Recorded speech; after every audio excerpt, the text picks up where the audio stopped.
एका सेलिब्रिटीला कोरोना झाल्याची बातमी तुम्ही ऐकली असेल आणि त्याच्यामुळे तुम्हाला कदाचित भीती वाटली असेल, कारण तो काळ 2020चा जेव्हा क्वारंटाईन व्हावं लागत होतं, त्याच्यानंतर लॉकडाऊन लागलेले होते, वर्क फ्रॉम होम सुरू होता, हे सगळं तुमच्या डोळ्यासमोर आलं असेल. त्याच्यामुळे आताही अनेक लोकांमध्ये भीती आहे.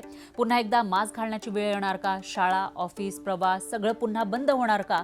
की सोशल मीडियावर दिसणारी प्रत्येक कोरोना बातमीमुळे आपण गरजेपेक्षा जास्त घाबरतोय, असा प्रश्न या ठिकाणी विचारण्याची वेळ आली आहे.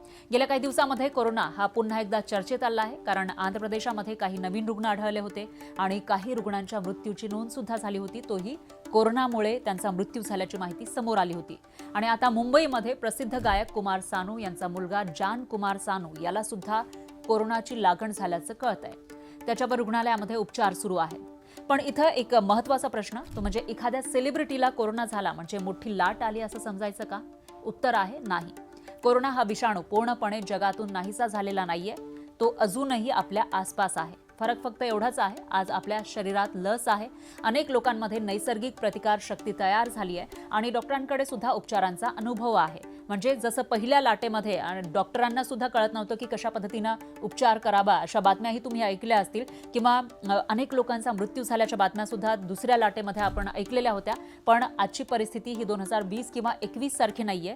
तुम्हाला आठवत असेल 2020 जेव्हा भारतामध्ये कोरोना हा पहिल्यांदाच आला होता, त्यावेळेला सगळीकडे भीतीचं वातावरण होतं, दहशत होती कोरोनाची, कारण डॉक्टरांना सुद्धा कळत नव्हतं की कशा पद्धतीनं उपचार करायचे. या बातम्या तुम्ही ऐकल्या असतील आणि अनेक लोकांचा मृत्यू झालेला होता, अनेक जण आजारी पडत होते, संसर्ग वाढत होता, त्याच्यामुळे लॉकडाऊन लावण्याची वेळ आलेली होती. पण आता डॉक्टरांकडे सुद्धा तेवढा अनुभव आहे. कोरोनाचे जे पेशंट आहेत त्यांना कशा पद्धतीनं ट्रीट करायचं, कसं बरं करायचं, याचा अनुभव त्यांच्याकडे आहे. म्हणूनच आजची जी परिस्थिती आहे ती 2020 सारखी नाहीये.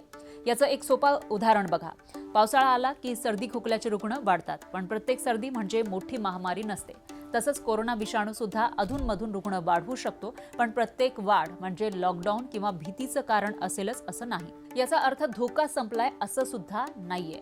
ज्येष्ठ नागरिक असतील, गर्भवती महिला असतील, कर्करोगाचे रुग्ण असतील किंवा इतर गंभीर आजार असलेले जे रुग्ण आहेत आणि ज्यांची प्रतिकार शक्ती कमी आहे, म्हणजे ज्यांची इम्युनिटी पॉवर कमी आहे, त्यांच्यासाठी अजून सुद्धा कोरोना हा गंभीर ठरू शकतो.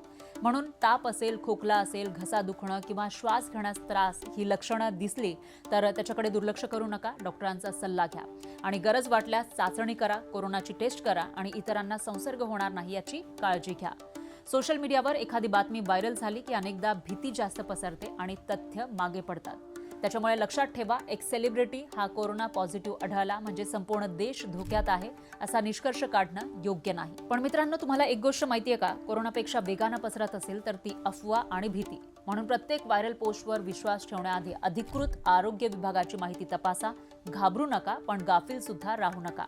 कारण संकट टाळण्याचा सर्वोत्तम मार्ग म्हणजे घबराट नाही, तर योग्य माहिती आणि योग्य काळजी हे आहे.